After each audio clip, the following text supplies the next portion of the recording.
people were coming from all over and just getting an apartment, and then all their friends would be using that apartment to crash in and live in and out of it. But I'm confused, Daniel. Why would they want to drive out a more prosperous tenant and bring in a less prosperous tenant? Well, because they needed to get control of the whole neighborhood, and they knew they already in order to redevelop it.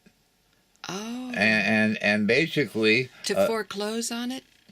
Yeah, everything you could think of was going on, but the main purpose was it was anticipated already. There was a demand for rentals in San Francisco, so by getting these single-family dwellings and turning them into multiple dwellings, they could rent out bedrooms, and that's basically what it is. If you go to San Francisco now, those houses that families used to live in, they're valued at the price of a bedroom in a motel. So if you have a 3-bedroom house, that house is worth 3 times 50 daily in the income that it can bring in, and as opposed to a single home dwelling. Yeah, right. I see. Right. I see. So in other words, you're saying on the backdrop of a lot of real estate malfeasance, the Oracle sprang into being. Well, yes, it sprang into being as a reaction to everything that was strangling the world. Okay, so the contributors, who were they? Who wrote for the San Francisco Oracle, and what were they writing about? What were they writing about? Well, I mean, we had contributors like Alan Watts and Timothy Leary, and it just went on and on.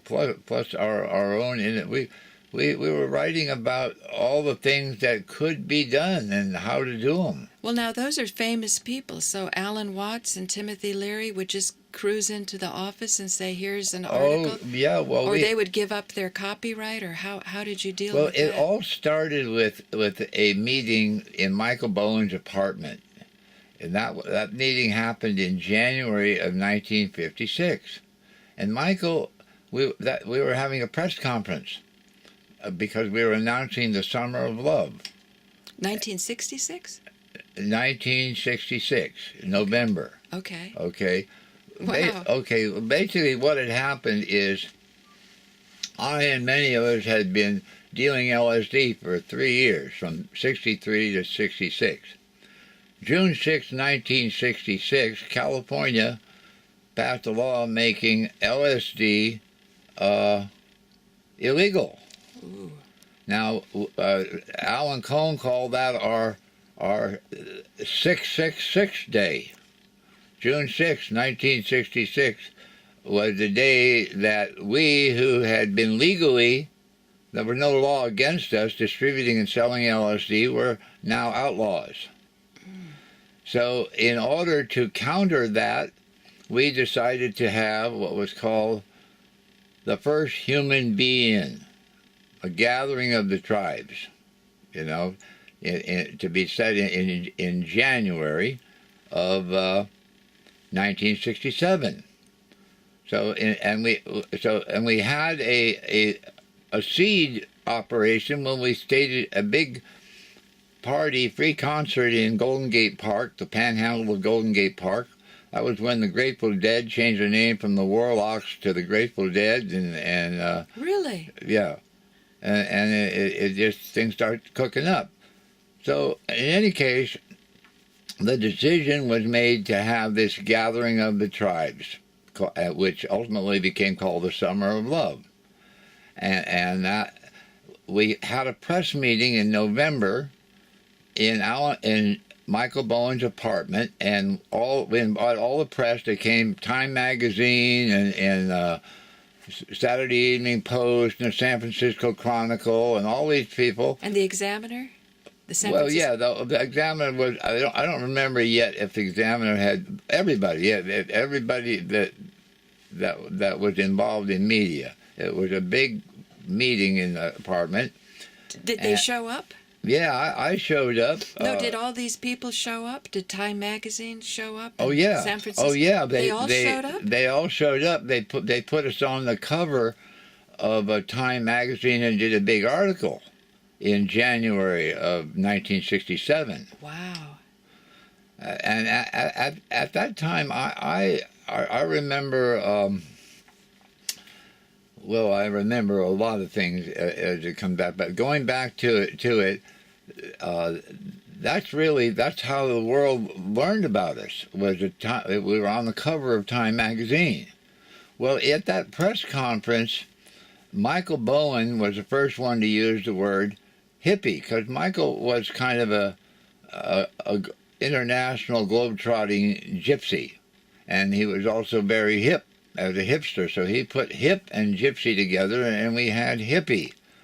Wow. And what Michael did was he announced right there in that meeting, he said, this summer 100,000 hippies are going to come to San Francisco for our summer of love. I don't think we called it that, but for this summer, just this summer. So they were distinguishing from beatniks, because I think beatniks used to say, are you hip to this?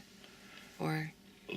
Correct. Michael and I both where we became friends was because we were in North Beach, which was the center of the, quote, beatniks.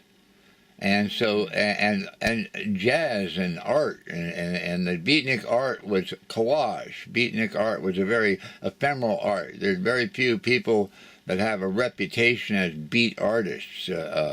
Michael really was one of the few that was actually a hard-working painter in the middle of our very lusty San Francisco bohemian reality. So, in any case... Excuse me, were the beatniks not as lusty as the up-and-coming hippies? They were gypsies and... The beatniks were very lusty. I mean, you said, in other words, going back to the beatniks really introduced free love, the concept of free love to all this was happening. We have to focus then on the Ferlinghetti and the City Lights bookstore, and he had become famous because he published Henry Miller's books, and Henry Miller was banned in the United States for his use of many words very explicitly describing sex. Right. Okay, so... But free love wasn't really about orgies. It was about the freedom to love freely. Well, that's what it is, but hardly anybody did their homework. Most people just thought it was about getting laid. That's why I went to San Francisco, to get in on that free love myself, and I didn't know anything about the philosophy. So you came to San Francisco from where? Well, when I came to San Francisco and joined in with the beatniks, at that time I was in basic training in Fort Ord, California.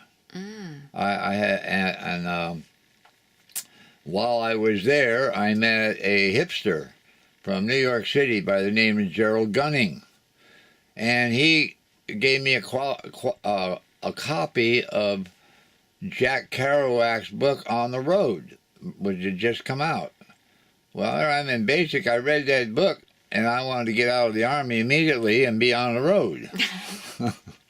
But in any case, the first thing that happened was that I was in basic training, and I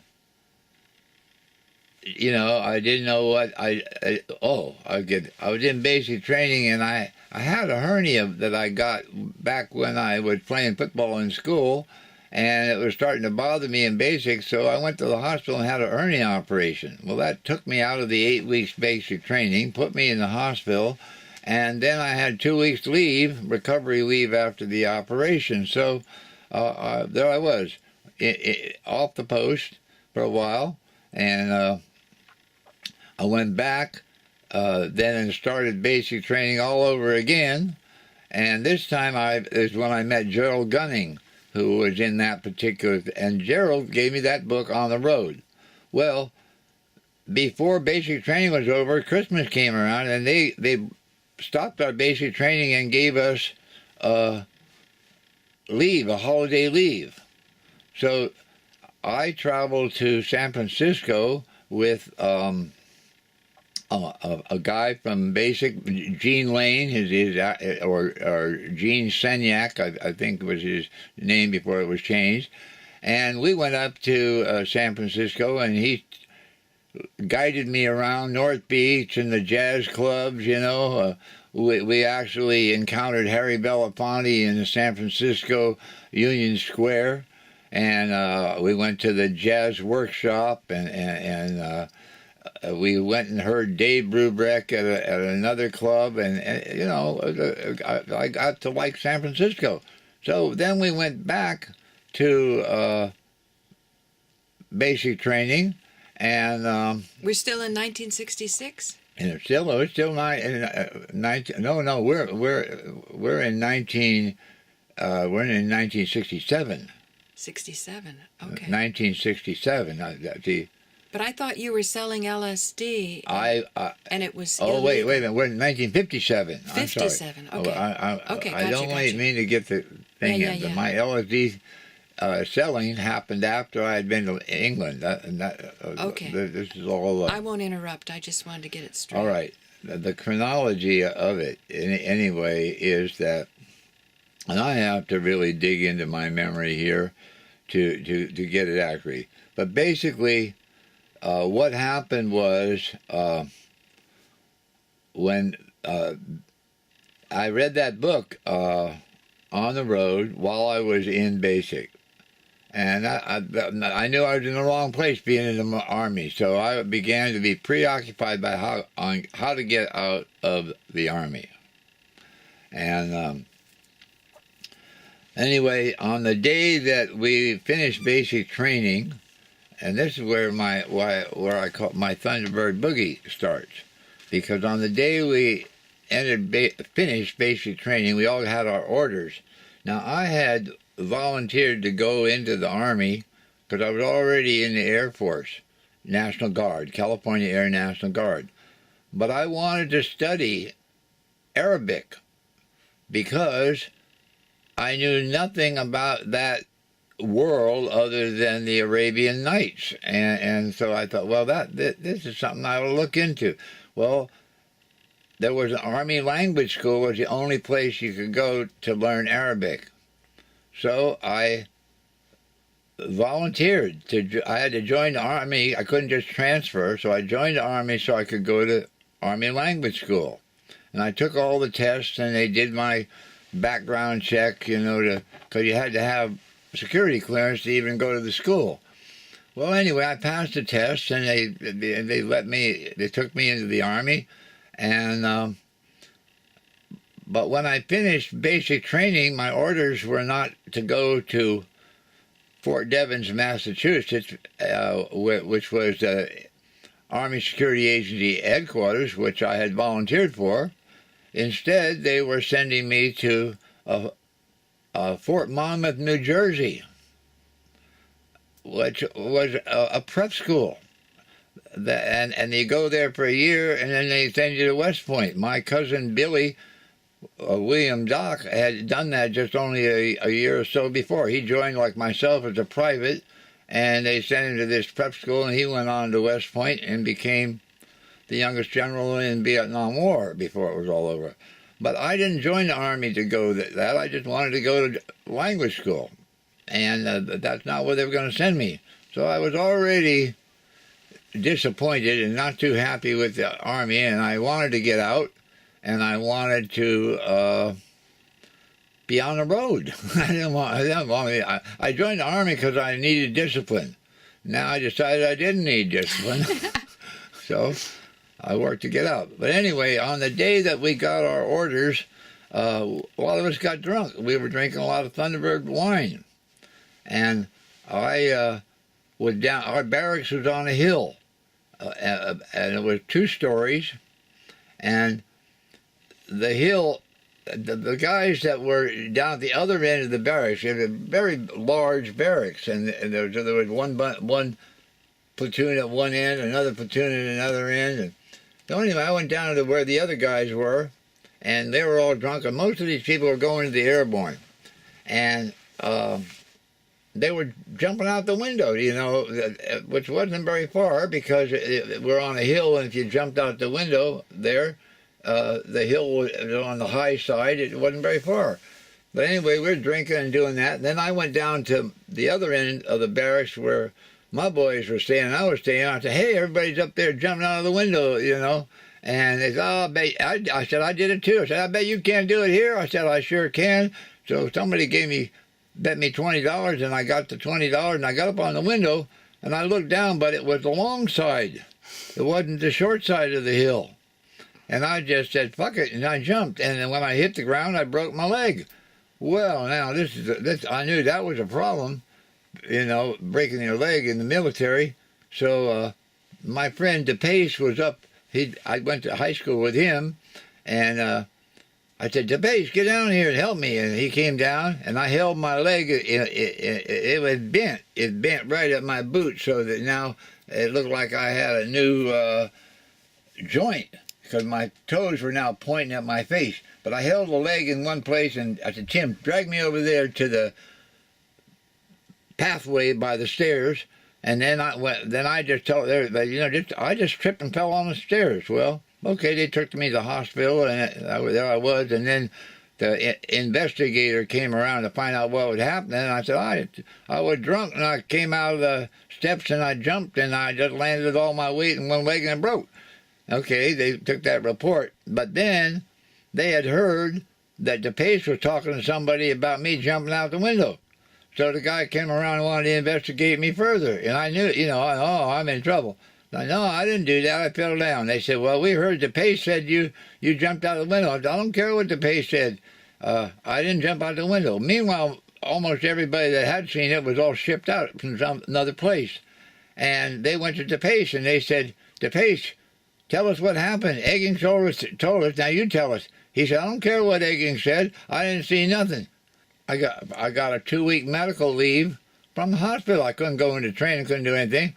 So what I did is I went up to North Beach, and I was hanging out there in a place called the Bagel Shop, and it was about 1 or 2 in the morning. It was at that time the Bagel Shop was open all night, and I'm sitting around with all these people. I don't know what I'm doing there, and there was a big picture of Henry Miller up on the wall. Now I knew Henry because I had been hanging out in Big Sur, and I had been introduced to Henry, and that's another story about how all that happened. But anyway, I'm sitting in the bagel shop, and this girl comes up and starts talking to me, and somehow she pointed to Henry's picture. I said, I know him. She said, you know Henry Miller? I said, sure, I know him. Yeah, he's a neighbor down in Big Sur.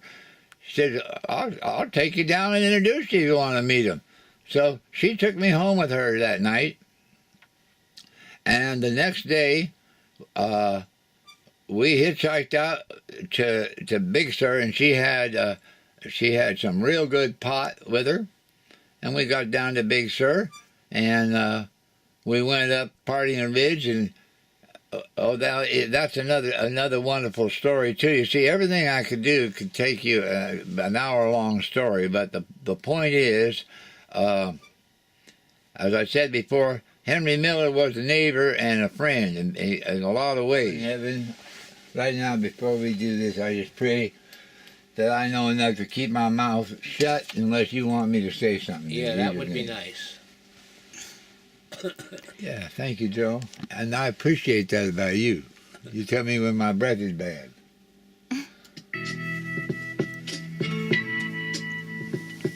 Make it louder. During the period of massive social, cultural, and political change in the mid-1960s, something magical was happening in the Haight-Ashbury district of San Francisco. A grand sociology experiment was underway. A diverse bunch of bold, inventive, and daring idealists were experimenting with new ways of interacting and living with each other, And in the process, these free thinkers, with their ideals of love, freedom, peace, and creativity, attracted international attention and radically impacted and shaped the United States and the world forever. The counterculture that developed in the Haight-Ashbury was based on transcendental, outside-the-box thinking. Working together, they formed self-reliant communities that operated with a relatively common philosophy of do-ocracy, in which everyone does as they need to do. They were outsiders from the majority culture, embracing the ideals of live and let live, standing up for what they believed. This counterculture pushed the limits of free speech on the streets and in their independent press. They were early protagonists in the civil rights, gay rights, and women's rights and anti-nuclear movements, as well as early proponents of the organic food movement and the preservation of our natural ecology. When a highway was proposed that would replace the panhandle of Golden Gate Park, it was the long-haired hipsters that stood fast and opposed it. Opposing the war in Vietnam, they marched in Washington and placed flowers in the barrels of the soldiers' rifles. Their protests were peacefully made through ballads and rallies that sought to spread the message of peace and love to all mankind. The spark the hippies of the Haight-Ashbury ignited still burns brightly today in the hearts, imaginations, and actions of millions of people around the world, impacted by the unique philosophies, the timeless art, the experimental improvised music and satirical theater, colorful fashions, and zany ideas of this revolutionary period.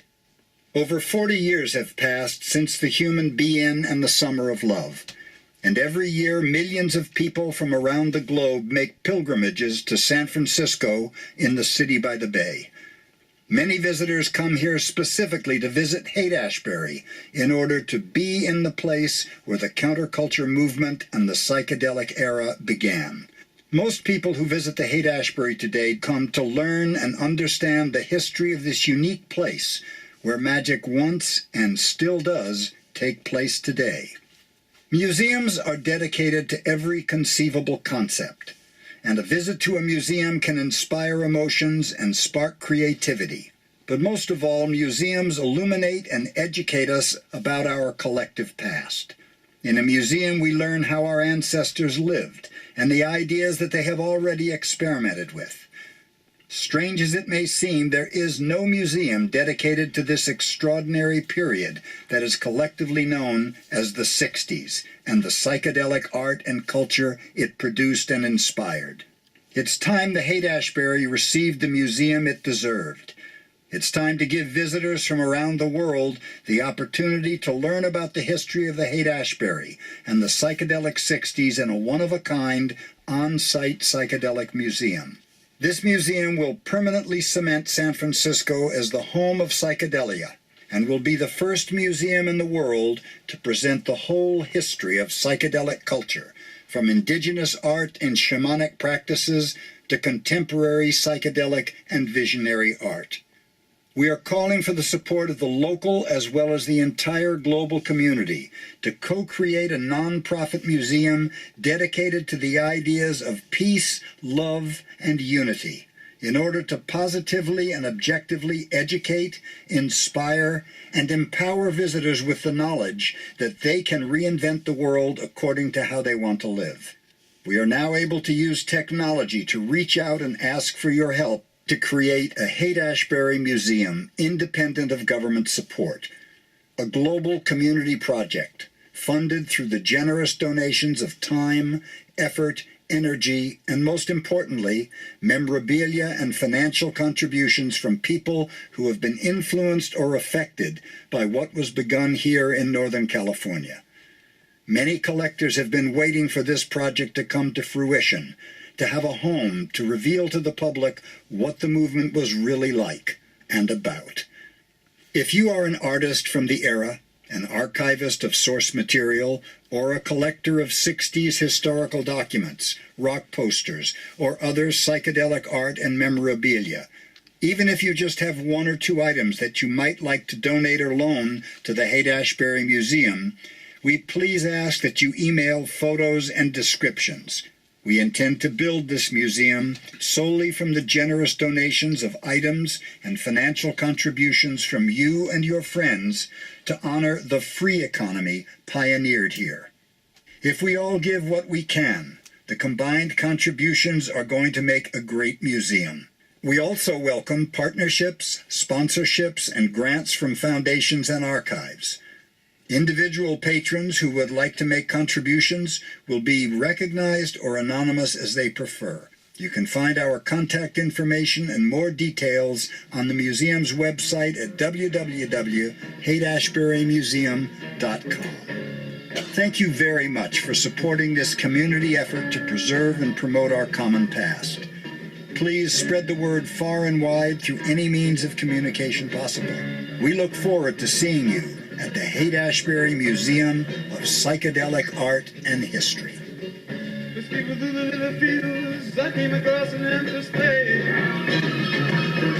What I know about copyright is it's wonderful to have a museum, but the people who own it have to have the highest integrity, so you make sure that it has the message. And I noticed here Ann Cohen for permission to use artwork from the Oracle.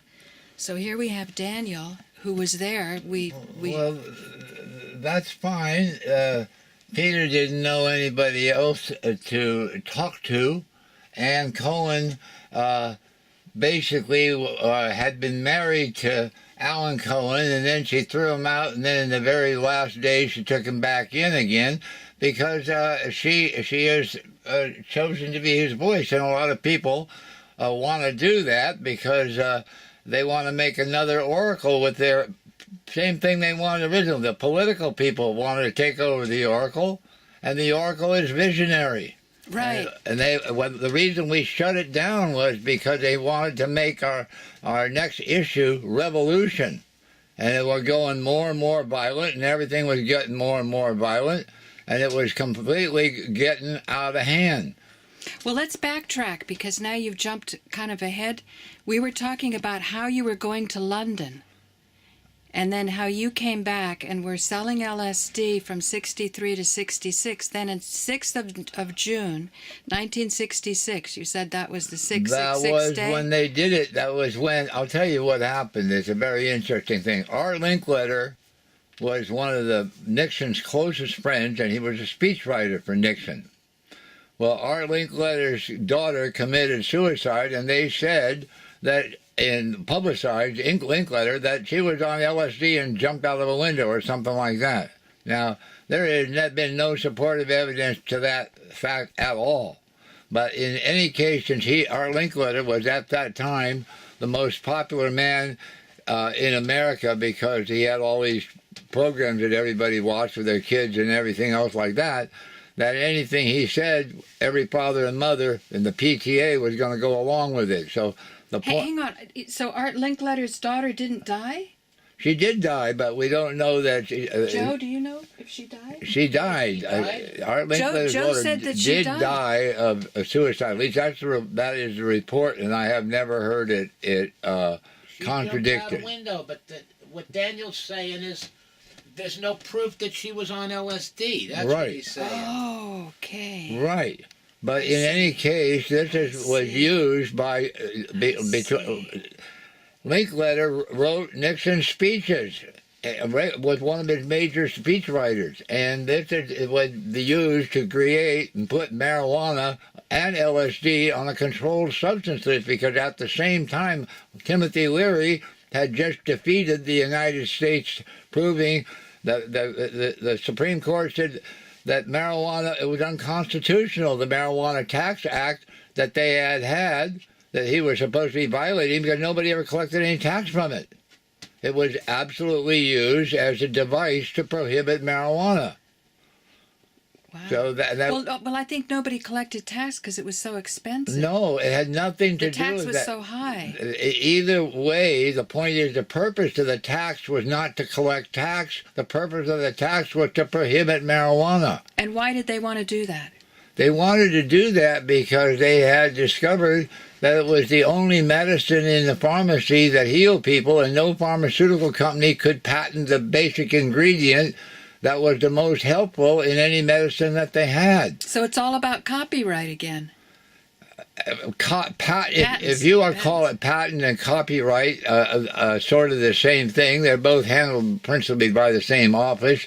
Yes, but it's still, it is the practice of copywriting intellectual property, you know. Could there be any argument that marijuana was so powerful to raise people's consciousness that it would either be two different scenarios, that it would be dangerous to people who want to hide crimes because people are getting smart, or could it be that people, the argument against it, like Art Linkletter, I saw an interview with him, maybe he's not such a bad guy. Did he believe that his daughter was on the wrong track if she was part of the psychedelic movement?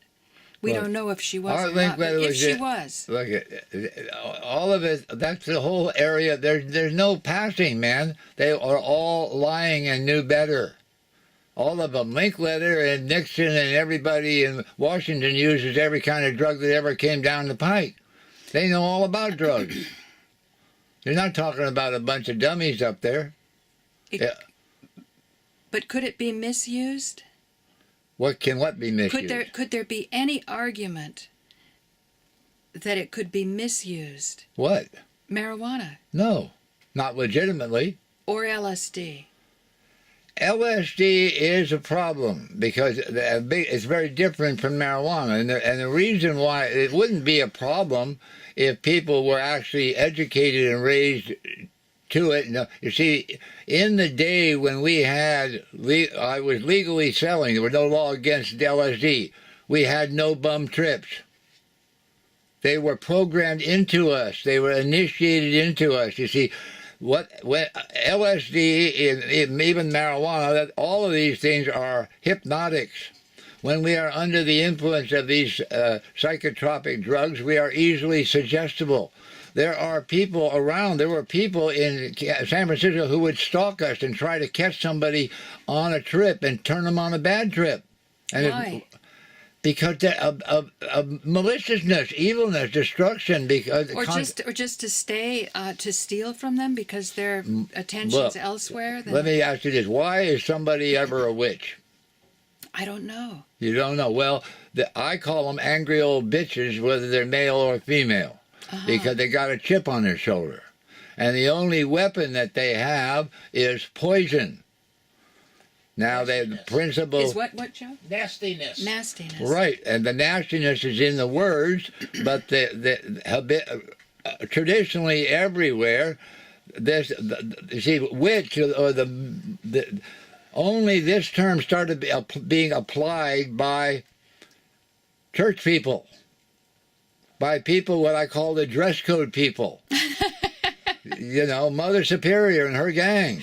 The dress code people who are giving you pink slips for being in violation, like your skirt's too high or from the blouse. kindergarten on. From kindergarten, you have to understand the snatching of people by church or by state away from their parents is a crime against humanity, and the compulsoriness of it. Wow. Joe, did you ever have a dress code problem? Yes, of course. In school, huh? Dress code and attendance all related. Stand in line, don't make a sound. Starting from kindergarten on. Yeah, right. I jumped the fence in kindergarten. I knew something was wrong. Who are these people? They're not my parents. But it seems as though all these corporations are following the innovation of the people who are jumping over the fence because they know the corporation itself can't survive if they stay inside the pen. The corporation guys they'll wear any costume. They're going to round up anybody and they're going to put on any mask. They started all wearing masks. In Venice, you wore a mask everywhere, in court, on the street. Wow. See, Venice was the pirate capital of the world for a while. So did the psychedelic movement challenge the face and the mask? Did they say, because psychedelic No, the means to- psychedelic movement engaged in everything. As a movement, it turned out to be a stew that aroused all of everybody's trip, good or bad. So the living theater came from this idea? The living theater was already the living it's- theater before psychedelics came along. Oh, really? Oh, yeah. Were they beatniks or? No, man, they're real theater people with a political slant, of course, freeing the people as much as possible from, the corporations. Everybody.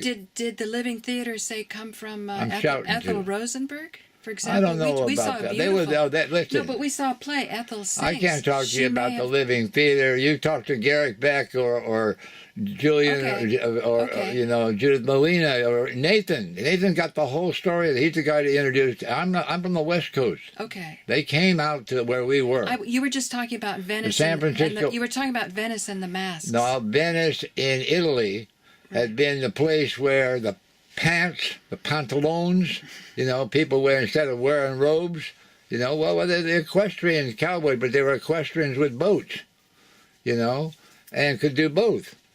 But in any case, I don't want to get off on that track. Okay. The point is that we have a history of masks to conceal who we are. Okay. Okay. Now, So the mask that the psychedelic movement has today, because of corporate programming, is a very bad one. Lazy hippies, and they were well, stupid. right away, the dress code people could never allow. The dress code people could never allow there to be a beatnik or a hippie success story. Oh. Because it's totally contrary to their agenda.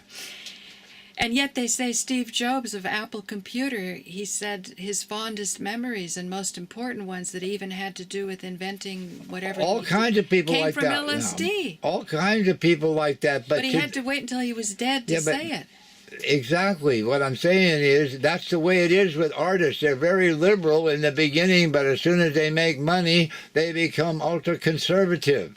And then when they do their giving, they give it within the corporate cycle that goes around and everybody's stroking each other. That's not really giving, is it? No, they're not giving to the most desperate people on earth, the homeless children and their homeless mothers.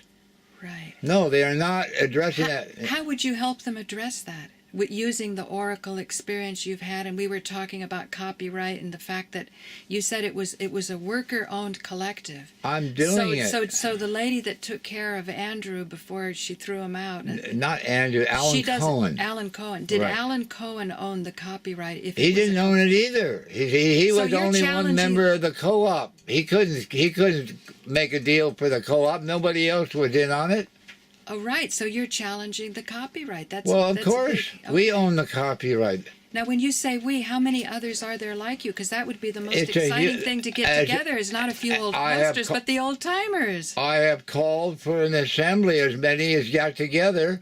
Then we bring up the ghosts. We all know who was amongst us. We can actually create an animated Oracle office. We have enough knowledge. Oh, that's right, because you were telling me in the last interview we had that from the very beginning you wanted the Oracle to do video or television. Absolutely. Television. is And what I you already knew enough about animation so that I knew and know now we can animate every person that was ever in the Oracle office as a volunteer.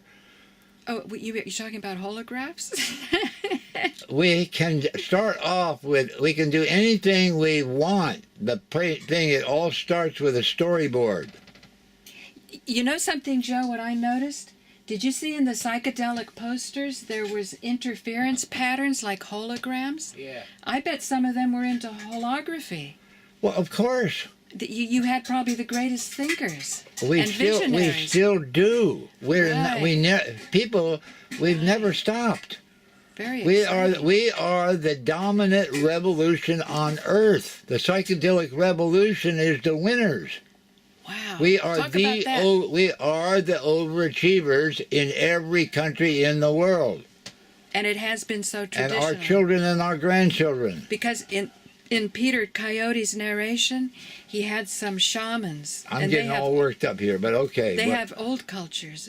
That's what you're meaning? That the psychedelic movement was predicted by the Native American Indians, maybe in their peyote visions. When we had the Summer of Love, everybody's wise man got there.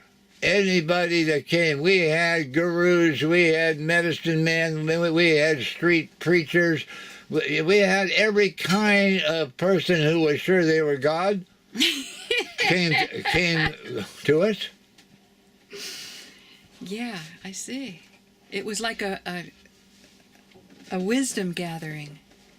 It was a gathering of the tribes. It was called, Right. by Michael, who picked the name, the first human be in. Right. Be in, not be out. Now, did the Native American culture have any such gatherings? Because in India... Thousands of them. All native people have such gatherings. I see. And we're all natives, really. We're not corporations. Well, I'm a native to San Francisco, California. We've been there before the gold rush. So, I know I'm an indigenous Californian, even though my male root is Dutch. But through my mother's side and my father's mother, we're California. Some people said that California was actually stolen from Mexico, that they never even had a treaty. And when I was in Gramercy Park at the National Arts Club, they have the Tilden Room. Only people... No, let me finish, okay, Daniel. Let me finish. Okay. So in Berkeley, California, I grew up on Grizzly Peak, and right behind Grizzly Peak was vast acres and acres of Tilden Park.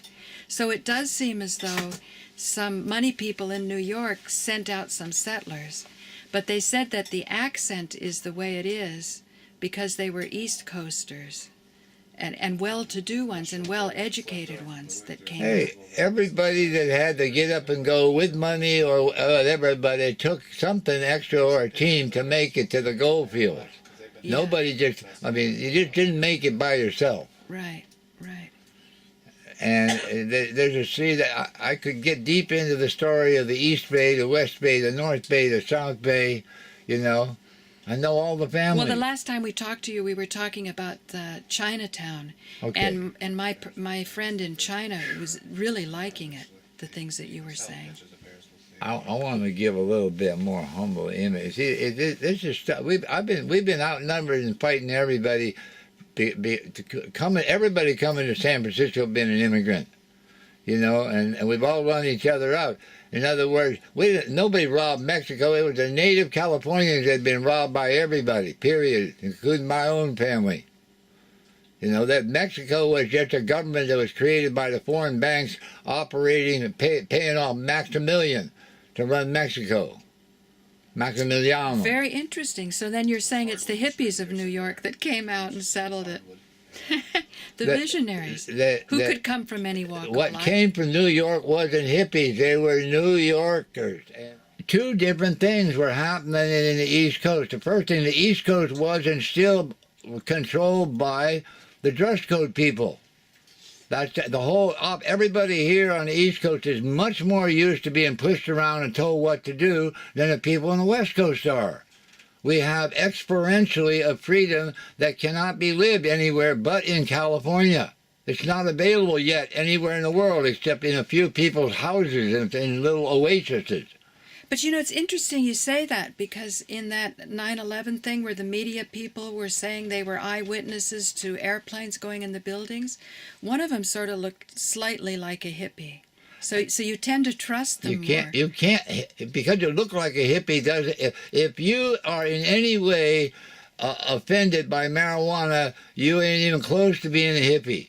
Yeah. And no matter what you're wearing, it's not your clothes, it's not this or that. It has to do with a real tolerant attitude in a direct relationship. And we really we're not political in the sense of the way that party politics, we don't organize that way. We don't live, we believe in freedom. Okay, well, who turned on first, the West Coast or the East Coast? Well, if you really want to know on that level, Hollywood, it was the West Coast. Again, East Coast money was bipolar. So in other words, what the things that were coming out of Europe, everything went to New York but it didn't go out on the streets in New York. You couldn't live the life. You could live it a little bit in Greenwich Village. You could live it a little bit in Woodstock. But you could not live the public life that we had, the wide open spaces of California in the 1960s. And see, we are used to a level of freedom that has not yet been experienced in many places in the world. And yet Altamont was not what Woodstock was, that festival. Altamont was created by Chet, and particularly by Cutler and the Rolling Stones, to make money off of what we were already doing for free. And it was a big money concert, and this led back. But that's the way it started on the East Coast. Alan Freed was a disc jockey, and he was putting on concerts, and the first concerts in which blacks and whites could get together and boogie. Wow. Other people didn't like that, so provocateurs turned those early concerts that Alan Freed was putting into race riots. What year are we talking about? We're talking about the 50s. In the 50s. In the 50s. And where were these concerts held, where white people and black people could get together? Coast to coast. No, at first they were only going on Alan Freed, the disc jockey from Philadelphia, was the guy that was promoting them, and they did some in Florida. I don't know the whole story right now. There was a lot in New York and a lot in New Jersey. I went to a lot of Alan Freed concerts in New Jersey. You were pretty young, right? Yeah, I was very young, yeah. What was it like, Alan Freed concerts? Well, they were great. They were all the old rock and rollers, the doo-wop people and the early rockers. Wow. Yeah, we didn't have doo-wop in California even at all. Until we got to Woodstock. That was the first time that we really got a taste of that. Well, isn't that interesting how the culture came together? Because you said California had freedom, but then you had this... They had people. Yeah. Woodstock, what they had in Woodstock was that people from New York, when they publicized Woodstock, and then they announced on the radio that the Who was going to be playing at Woodstock, all the college kids, it was at the end of summer, all the college kids who were going to go to school had to go see the Who. Everybody had to go see the Who. And I mean, then the underground had already let everybody know they were going to be doing there. But they had to import the hog farm the producers didn't have hippies, people that were living the life, not like in their apartment in their tight little New York thing, the hippie life. They had to bring Wavy Gravy and the hog farm and these people out there. What is a hog farm? It was a commune in Southern California that Wavy had. A communal operation, and it was made up of a lot of people who were on the edge of Hollywood. They wanted to be actors. They'd been actors. But like Lisa Law, the classic one out of there that's the champion of them, and she's documented the whole history of rock and roll is Lisa Law. She's probably in the rock and roll history of fame herself. And she's now in Santa Fe, New Mexico. So you're saying the corporations weren't just signing up a band, that was more like a lifestyle or a scene? The bankers didn't want any of it. The people, they just couldn't get around it. Nobody could make more money faster than Janice and Jimmy were making after Monterey. Boom. Right away. There was no way that they could just be ignored, even though the people that really had before been the top 10 American, music, all of that kind of stuff, because they were all church bands, union members, and they couldn't even play rock and roll. It took them a long time before the union started even letting those guys get in the union. The dress code, I keep telling you back, it has all been done by the people deciding how we and our kids are going to act. Could that be, Joe, hippies growing rich? That kind of that poignant verse? Yeah. Yeah, that was one of the things that messed it all up, like Donovan did in that song. Oh no, must be the season of the witch. Yeah. Hippies out to make it rich. Right. That was one of the things that screwed up the what we called the subculture, but actually we were the superior culture, because we were anti-war. We were about everybody getting along. We were for equal rights for all races. You know, we Yeah. were the party of party. That's what Freedom First Party is about. We're the party of party, you know. We're not trying to get, as Freedom First Party, we're not trying to get people elected. We're trying to get the criminals unelected, you know. But we're not running anybody for office. But Joe, now that I have you on camera, do you remember we watched, I collected videos on YouTube, I don't even know if they're there anymore, of Art Linkletter, talking about his life, how he sort of grew up as an orphan and some kind of strict religious guy took him in. And then when he wound up in Wall Street, people were jumping out of the buildings just as he got to New York. You know, I mean, he was that old. Yeah. And they just slightly mentioned his daughter. What do you think? Was he that bad a guy? Do you think he believed his daughter was on LSD? Could he go along with such a total hoax? I don't know what he believed, you know. How do I know what Art Linkletter believes? Well, I'm just saying, you know, knowingly, willingly, and intentionally, it seems it's a different thing if you really believe something's bad, if you go after it, than if you know it's good, if you know it's good. I think him being such a churchgoer and no, knowing... I don't think he was. It was his father, and I think he might have rebelled against it. He wasn't known to be a churchgoer. He wasn't known. But all right, but he was a very straight guy. Yeah.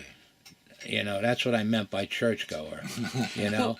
But anyway, I think the fact that his daughter was hanging out with the hippies... Was she? Yeah. Oh, she was? Yeah. Patty Reagan, too. That he didn't like it at all.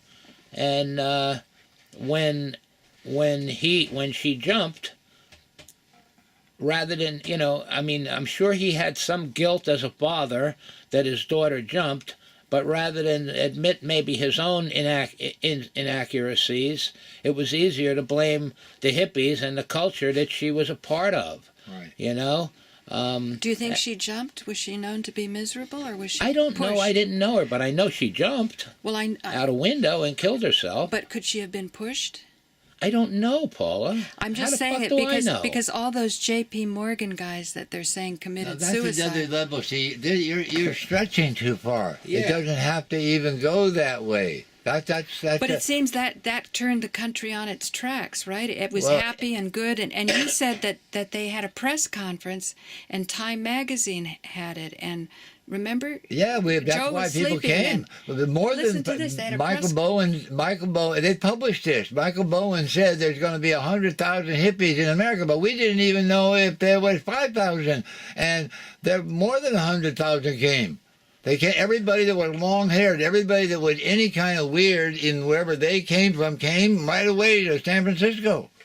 So it seems to have been a function of tuning in, turning on, and dropping out. Yeah, and then what happened was most of these kids that tuned in and turned out didn't have any. When they dropped out, it just meant cannibalizing their families and everything. They hadn't even started doing anything to drop out from.